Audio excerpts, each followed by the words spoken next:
হারুয়া জুডুম যে স্লোগানটা উনি তুলেছিলেন সারা আদিবাসী এলাকা সেদিন ব্রিটিশের নতুন ভূমি আইন, ভূমির দাসত্বের বিরুদ্ধে যে বিদ্রোহ, উলগুলান বিদ্রোহের জন্ম দিয়েছিলেন।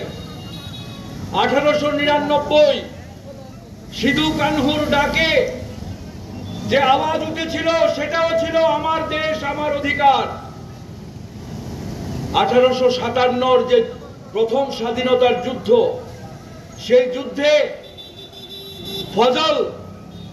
কবি ফজল যে আহ্বান রেখেছিলেন যে ये हिंदुस्तान हमारा, এই দেশ কা মালিক হাম হ্যায়,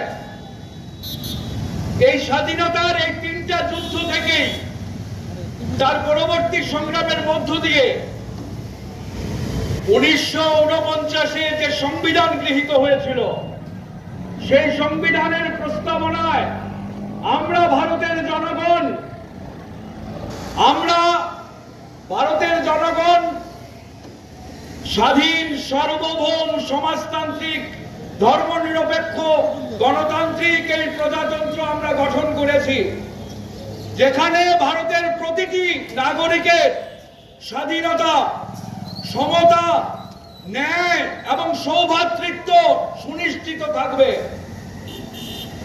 স্বাধীনতার সংগ্রাম থেকে উঠে আসা সেই 1849 থেকে আমার দেশ আমার অধিকার, আগামী 9 জুলাইয়েরও যে ডাক, সেই ডাক হচ্ছে এটা আমার দেশ আমার অধিকার।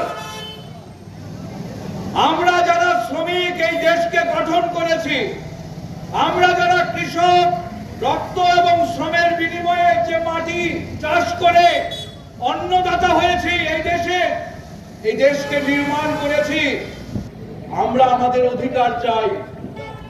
আমরা শ্রম দাসত্বের এই সংহিতা আমরা মানব না, 4টি শ্রমকোড আমরা মানব না, যেখানে শ্রমিকের সংগঠন করার অধিকার থাকবে না, ট্রেড ইউনিয়ন করার অধিকার থাকবে না, সামাজিক নিরাপত্তার অধিকার থাকবে না, তার শ্রম সময় বলে কিছু থাকবে না।